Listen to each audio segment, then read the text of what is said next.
Беларусаў папярэдзяць пра адключэнне электраэнергіі, падчас чаго будуць прыбіраць дрэвы каля электралінію. Пакуль такую практыку плануюць увесці толькі ў Гомельскай вобласці. З захаду пастанавілі апрабаваць пасля нядаўняга урагану, які пакінуў тысячы паселішчаў без святла. У эфіры «Аб'ектыў» Віталь Бабін. Вітаю, і на пачатак коротка пра галоўнае за гэты панядзелак. Перамагчы будзе прасцей, чымся Байдена. Ці здолее Камала Гэрыс выйграць прэзідэнцкія выбары ў ЗША? Яна была сенатаркай, скажем так, досыць папулярна як сенатар, але як віцэ-прэзідэнт яна не вызначылася чымсьці незвычайным, нейкімі такімі эфектыўнымі вострымі крокамі, нейкімі ініцыятывамі. Лукашенко рэагуе на санкцыі. Самавешчаны кіраўнік Беларусі загадаў сваім чыноўнікам наладзіць эканамічную супрацу з краінамі Еўразвязу. Гэта не пытанне грошай. Таму нічога унікальнага ў Беларусі няма і нічога такога, ради чаго трэба было пайсці на нейкі кампраміс з саўдзельнікам у забойстве. Калі няма спадзеваў ні на каго, 30 тысяч беларусаў штогод звяртаюцца ў адміністрацыю Лукашэнкі, структуру, якая забрала для дыктатара ўсю ўладу. Адміністрацыя прэзідэнта яна ўплывае на ўсе галіны ўлады і на ўсе структурныя элементы гэтай ўлады. І пачынаем з гарачай навіны, якую абмяркоўваюць бадай ва ўсім свеце. Джо Байден зняўся з прэзідэнцкай гонкі, а новым кандыдатам на галоўную пасаду ў ЗША ад дэмакратычнай партыі можа стацца віцэ-прэзідэнтка Камала Гэрыс. Ейны патэнцыйны супернік Дональд Трамп ужо ацаніў свае шансы на перамогу. А якія шансы ў віцэ-прэзідэнткі і ці зменіцца пасля гэтага палітыка краіны адносна Беларусі, падрабязнасці ў наступным матэрыяле. But while I may be the first woman in this office, I will not be the last. Больш за 55 мільёнаў долараў за адныя сотні. Столькі дэмакратычная партыя ЗША сабрала для кампаніі віцэ-прэзідэнткі Камалы Гэрыс, патэнцыйнай гаспадыні авальнага кабінету ў Белым доме. Я зраблю ўсё, што ў маіх сілах, каб аб'яднаць дэмакратычную партыю і аб'яднаць нашу нацыю і перамагчы Дональда Трампа ды ягоную экстрэмальную праграму «Праект 2025». Напярэдадні кандыдатуру Камалы Гэрыс як кандыдатку на прэзідэнцкія выбары ад дэмакратаў прапанаваў дзейны кіраўнік ЗША Джо Байден. Сам 81-гадовы палітык пастанавіў адмовіцца ад удзелу ў выбарах. Камалу Гэрыс як патэнцыйную кандыдатку падтрымалі ўсе 50 старшыняў дэмакратычнай партыі. А сур'ёзныя супернікі аднапартыйцы, як губернатар Каліфорніі Гэвін Ньюсам, пакуль не збіраюцца кідаць ёй выклік. Да таго ж Камала Гэрыс брала ўдзел у прэзідэнцкай гонцы ад дэмакратаў у 2020 годзе, але тады не дайшла нават да праймерыз. Віцэ-прэзідэнтка Гэрыс, як мне падаецца, маючы за плячыма досвед працы на пасадзе, досвед вядзення прэзідэнцкай кампаніі, мае ўсе магчымасці, каб разгарнуцца і пачаць кампанію ў гэты абмежаваны час. І гэта сапраўды, імаверна, адзіны дэмакрат, які мае магчымасць правесці моцную кампанію ў гэты час менш як за 4 месяцы да дня выбараў. Афіцыйна свайго кандыдата дэмакратычная партыя вылучыць на нацыянальным з'ездзе, які пройдзе з 19 да 22 жніўня. Да гэтага часу Гэрыс мае магчымасць заручыцца падтрыманнем ад дэлегатаў. Делегаты съезда должны были бы, обязаны были бы голосовать за Джо Байдена, как человека, выигравшего праймерис демократической партии. Но теперь они от этого свободны, и они могут голосовать вообще за кого угодно, и кто угодно может во время съезда выдвинуть самого себя. Кандыдат ад рэспубліканскай партыі Дональд Трамп заявіў, што перамагчы Камалу Гэрыс у прэзідэнцкай гонцы яму будзе яшчэ лягчэй, чымся Байденам. Да таго ж палітык выказаў гатовасць узяць удзел у дэбатах з віцэ-прэзідэнткаю. Я зову яе Камала, якая смяецца. Вы калі-небудзь бачылі, як яна смяецца? Яна вар'ятка. Ведаеце, са смеху можна шмат чаго даведацца. Не, яна вар'ятка. Паводле вынікаў апытанняў у ЗША Гэрыс пакуль нязначна саступае Трампу. Гэтак выданне ГІЛ падае 45 і 47% адпаведна. А згодна з апытаннем, апублікаваным CBS News, за Гэрыс цяпер гатовыя прагаласаваць 48% выбарнікаў, а за Трампа 51%. І калі пасля нядаўняга няўдалага замаху на экс-прэзідэнта ягоныя рэйтынгі выраслі, то як на іх адаб'юцца змены ў дэмакратычным лагеры? Вельмі кароткатэрміновай перспектыве, канешне, як бы чаканае, але нечаканае зняццё Байдена з гонкі перацягнула ўвагу, але калі гэта застанецца Харрыс, то Трамп будзе уключаць гэта ў свой наратыў таго, што гэтай адміністрацыі цяперашняй ні ў коім разе не трэба давяраць застацца на другі тэрмін. Як віцэ-прэзідэнтка ЗША Камала Гэрыс актыўна выступала за падтрыманне Ўкраіны ў яе супрацьстаянні расійскай агрэсіі. Адносна ж сітуацыі ў Беларусі публічных заяваў няшмат. Гэтак у 2021 годзе падчас сустрэчы з прэзідэнтам Францыі Эмануэлем Макронам Камала Гэрыс выказалася наконт міграцыйнага крызісу, распачатага рэжымам Лукашэнкі. Што да Беларусі і таго, што адбываецца на мяжы з Польшчай, то мы вельмі занепакоеныя гэтым і уважліва за гэтым сочым. І рэжым Лукашэнкі, я лічу, вядзе вельмі трывожную дзейнасць. Сёлета ў чэрвені Святлана Ціханаўская сустрэлася з дарадцам Камалы Гэрыс у нацыянальнай бяспецы Філам Горданам. Тады абмяркоўвалі і магчымую сустрэчу з віцэ-прэзідэнткаю ЗША падчас саміту НАТО ў ліпені. Аднак яна так і не адбылася. Калі ж Гэрыс станецца кандыдаткаю на прэзідэнта і пераможа на выбарах, што будзе з палітыкаю адносна Беларусі? По Беларусі склаўся кансенсус, двухпалітычны, двухпартыйны кансенсус ужо на працягу 10 годзяў. Да Лукашэнкі ставяцца як да дыктатара, а цяпер ён яшчэ і не прызнаны дыктатар. Цяпер ёсць моцны дэмакратычны рух Беларусі пад началам Святланы Ціханаўскай. То бок сітуацыя такая, што да Беларусі ставяцца паслядоўна і рэспубліканцы, і дэмакраты. Паседжанне камітэту дэмакратычнай партыі, які вызначыць правілы вылучэння кандыдата на прэзідэнта, прызначанае на гэтую сераду 24 ліпеня. Прэзідэнцкія выбары ў ЗША адбудуцца 5 лістапада. Ірына Юрыева, Белсат. Пераносімся ў Беларусь. На волю выйшаў былы старшыня аб'яднанай грамадзянскай партыі Мікалай Казлоў. Пра гэта на сваёй старонцы ў Фэйсбуку паведаміў ягоны паплечнік, палітык Анатоль Лябедзька. Вядома, што гаспадар Мікалай вызваліўся па сканчэнні тэрміну, а не праз памілаванне. Мікалая Казлова першы раз асудзілі ў жніўні 2021 года да 3 месяцаў арышту, нібыта за разгалашэнне звестак крымінальнай справы супраць каардынацыйнай рады. У лістападзе 22-го палітыку далі 2,5 гады пазбаўлення волі ў калоніі ва ўмовах агульнага рэжыму за ўдзел у паслявыбарчых пратэстах. Тэрмін мусіў закончыцца сёлета ў канцы кастрычніка, аднак залічылі ў тэрмін таксама тыя 3 месяцы арышту паводле іншай крымінальнай справы, якія ён адбыў у пачатку 2022 года. Тым часам яшчэ некалькі беларускіх палітычных вязняў могуць неўзабаве выйсці на волю. Пра імавернасць памілавання некаторых з тых, каго засудзілі за пратэсты 2020 года, паведаміў старшыня Верхоўнага суда Валянцін Цукала. Пры гэтым ён дадаў, умовою для памілавання мусіць быць адсутнасць іншых, цытата, цяжкіх злачынстваў. Раней, прынамсі, 18 палітвязняў выйшлі на волю па амністыі праз памілаванне. Сярод іх 4 жанчыны і 14 мужчынаў, у тым ліку асуджаны да 10 гадоў калоніі. І хворы на рак былы старшыня партыі БНФ Рыгор Кастусёў. Перад гэтым вызваленне некалькіх цяжкахворых палітычных вязняў анансаваў Лукашенка. Галоўны рэдактар Еўрарадыё Павел Свердлов думае, што апошнія вызваленні спроба рэжыму пагандлявацца з Захадам. Як сёння я чытаў адным прапагандысцкім канале допіс пра тое, што калі, напрыклад, апазіцыйныя палітыкі, Павел Латушка, яны не зменшаць свой імпэт у дачыненні да таго, каб абкладаць рэжым новымі санкцыямі, і калі рэжым не пачуе ад Захаду дастатковую рэакцыю на выпушчаных палітвязняў, дык рэжым міласэрнасці зменіцца на рэжым тотальной справедливости. Вось так, як бы по щелчку пальца, да? Ну і гэта значыць, па-першае, ізноў доказ пра тое, што нічога не змянілася па вялікім рахунку ў Беларусі.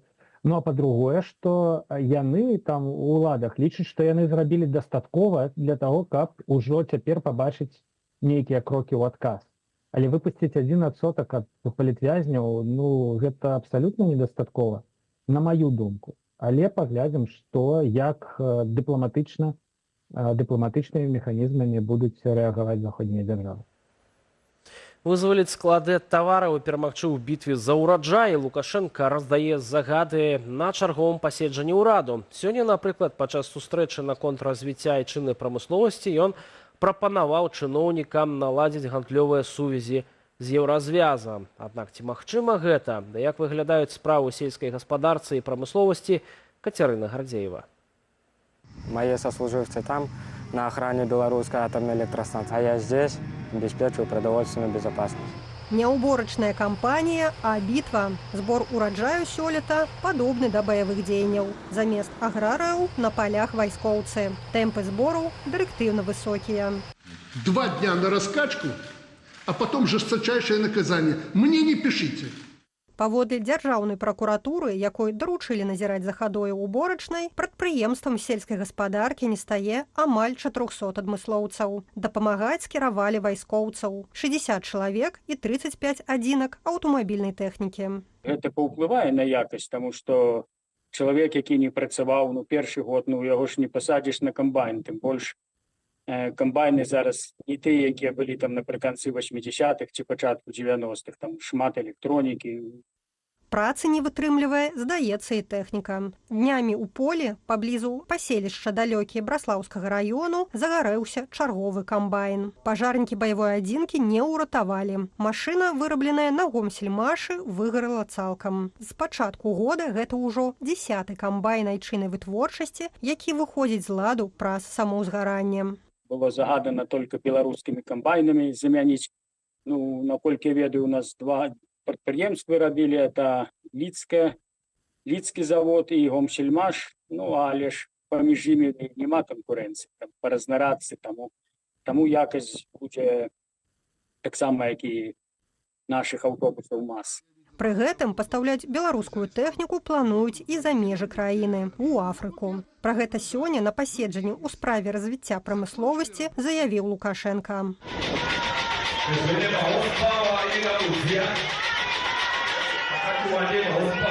Праўда, ёсць нюанс. Плаціць за трактары і камбайны краінам афрыканскага кантыненту складана.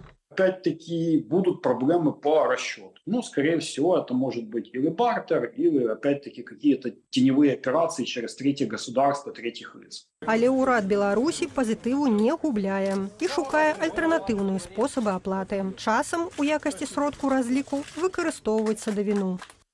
Часто афрыканскія контрагенты кажуць, што ў сілу жорсткага валютнага заканадаўства не могуць заплаціць, а могуць памяняць трактары на апельсіны, якія нам патрэбныя. Ужо ёсць удалыя кейсы такога абмену. Прадаваць больш і не толькі трактароў Лукашенка плануе і ў еўразвяз. Цяпер чыноўнікі, нягледзячы на санкцыі, маюць знайсці шляхі супрацы з еўрапейскімі краінамі. Это наши соседи, Европейский Союз. С ними надо найти пути сотрудничества. Если им надо что-то купить у нас, а нам надо продать у них там на рынке, это интерес, обоюдовыгодный интерес. Ніякіх унікальных тавараў у Беларусі, вядома, няма. Конечно, зразумела, што, магчыма, прадукты нефтехіміі, той самы бензін, магчыма, маглі бы быць таннейшымі для еўрапейцаў, але ж падкрэслю, зараз пытанне ідзе о палітычных, а таксама о маральна-этычных суадносінах. Гэта не пытанне грошай. Асноўнымі ж рынкамі продажу Лукашенка бачыць Кітай і Расію. Хаця і тут не без складанасцяў. Імпарт калійных угнаенняў у Паднебесную цягам апошніх 6 месяцаў абрынуўся ўдвая. Для Китая бліжэйшая ў першую чаргу Канада, а ў другую чаргу наша сяброўская краіна Расія. Гэта 2 краіны карыстаюцца сітуацыяй і, канешне, яны выціскаюць Беларусь з рынка Китаю. У гэты час кітайскіх тавараў у Беларусі более. З айчыннымі аўтобусамі МАЗ цяпер канкуруюць кітайскія Джунтун і Гайгер. Свой аўтапарк машынамі з Паднябеснай ужо укамплектавалі футбольныя клубы «Дынама Менск» і «Гомель», пінскі аўтобусны парк і Магілёў Аблаўтатранс. Кажуць, пытанне кошту і якасці ў азіятаў лепшае. Кацярына Гардзеева, Белсат.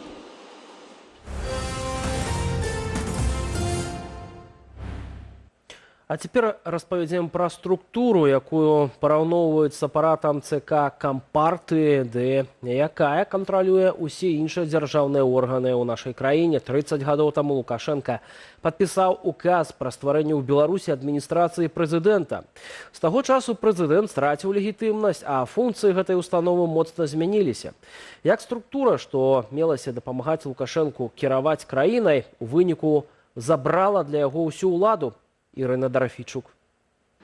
Каля 30 тысяч грамадзянаў штогод звяртаюцца ў адміністрацыю прэзідэнта і знаходзяць дапамогу ў развязанні жыццёвых праблемаў. Такімі словамі Лукашенко павіншаваў падначаленых з 30-годдзям утварэння сваёй адміністрацыі. Структура паўстала паводле указу прэзідэнта ў 1994 праз 2 дні пасля інаўгурацыі. Конституція надае права ствараць сваю такую ўласную адміністрацыю, якая б дапамагала ім выконваць свае абавязкі. Адпаведна, они там самі неяк прапісваюць, што могуць рабіць гэтыя адміністрацыі, там іх паўнамоцтва. Адміністрацыю прэзідэнта, створаную Лукашэнкам, эксперты параўноўваюць з савецкім апаратам камуністычнай партыі, цэнтральным камітэтам, які фактычна кіраваў краінай, ды быў вышэйшым за ўрад і парламент. Такі невялічкі апарат, які першапачаткова ствараўся менавіта для таго, каб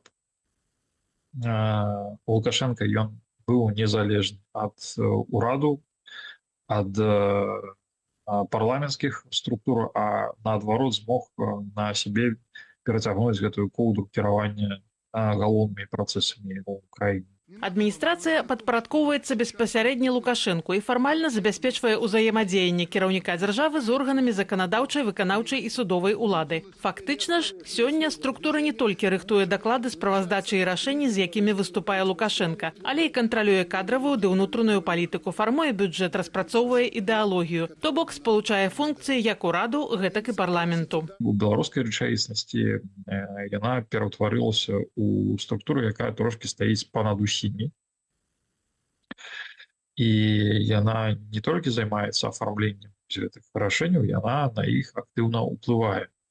Хаця ступень гэтага ўплыву яна насамрэч залежыць ад асобы, якая займае пасаду кіраўніка адміністрацыі. Першым кіраўніком новаўтворанай структуры быў Леонід Сініцын. Менавіта пры ім адміністрацыя пачала забіраць функцыі ўраду. У розныя гады пасаду кіраўніка займалі як сілавікі, гэтак і цывільныя асобы. Сярод іх Міхаіл Мясніковіч, які пабудаваў вертыкаль улады падначаленую Лукашэнку, Віктор Шэйман, якога вінавацяць у выкраданні і забойстве палітычных апанентаў дыктатара, Уладзімір Макей, прадстаўнік гэтак званай празаходняй групы ў атачэнні Лукашэнкі. Ад чаго залежыць выбар асобы на гэтую пасаду? Што тут зараз галоўнае, ці гэта сілавое утрыманне, ўзмацненне гэтай сілавікоў, якія умоўных сілавікоў, скажем, якія кантралююць асноўныя галіны улады і выкананне асноўных загадаў, альбо у краіне такая сітуацыя, дзе патрабуюцца, скажем, больш тэхнакраты, людзі, якія на штосьці здольныя ў сэнсе рэальных эканамічных рашэнняў. Месяц таму Лукашенко прызначыў кіраўніком сваёй адміністрацыі Дзмітрыя Крутога, які да апошняга часу быў амбасадарам Беларусі ў Маскве. Андрэй Ягораў мяркуе, што мэта гэтага прызначэння – зрабіць больш устойлівую хісткую сістэму, якая ўтварылася ў краіне пасля 2020 года. Ірына Дарафійчук, Белсат. Міністэрства ўнутраных справаў ініцыявала забарону на продаж сувенірных грошай. Падставою стаўся рост колькасці выпадкаў разліку несапраўднымі банкнотамі ў крамах, праз падобнасць да арыгіналу, а таксама праз наўмыснае выкарыстанне для нажывы. Звычайна такія купюры адрозніваюцца ад беларускага рубля толькі відавочнаю памылкай у назве і адсутнасцю элементаў абароны. Нягледзячы на інструкцыі, касіры не заўсёды звяртаюць увагу на такія элементы. Сёлета ў дачыненні асобаў, якія усведамлялі, што разлічваюцца сувенірнымі рублямі, распачатыя 2 крымінальныя справы за махлярства, яшчэ 2 грамадзянаў прыцягнулі да адміністратыўнай адказнасці за дробны крадзеж. Пасля расійскага ракетнага удару па кіеўскай дзіцячай больніцы 8 ліпеня сотні пацыентаў Ахмаддыту засталіся без жыццёва важнага лячэння. Некаторых дзяцей удалося перавезці ў Львоў. Адтуль яны паедуць далей у Нямецчыну. Частка працягне лячэнне ў Кіеве. Як галоўная дзіцячая больніца вяртаецца да працы, глядзіце у нашым наступным сюжэце.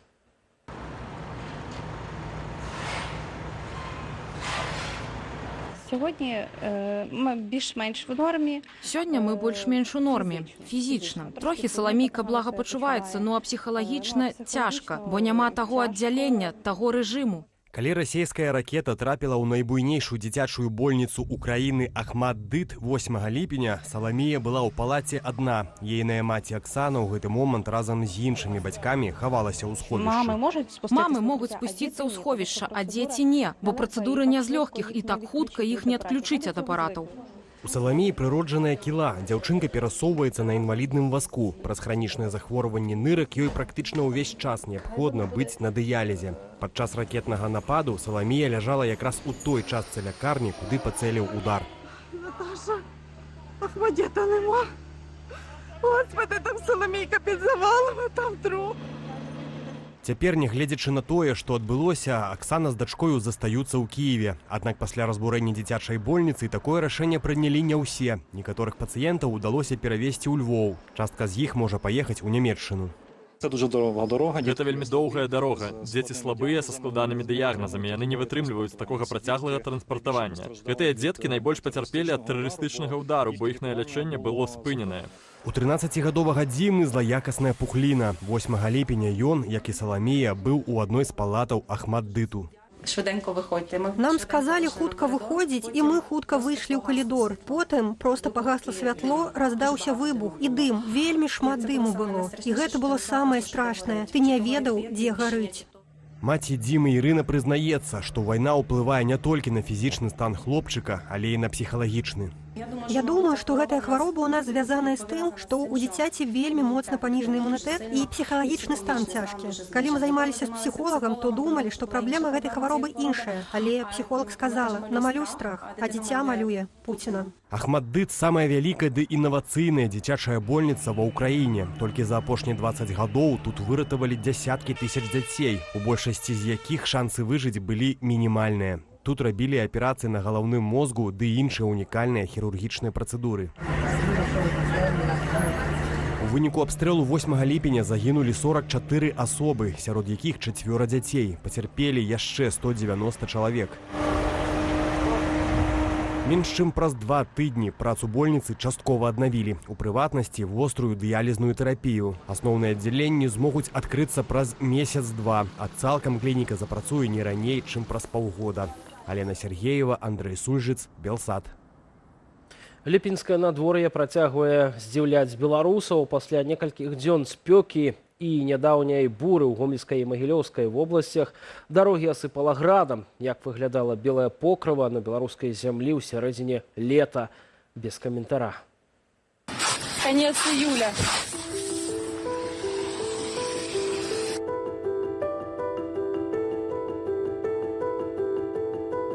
Просто все в шоке. Как такое может быть? Сантиметров 5, может больше, усадило.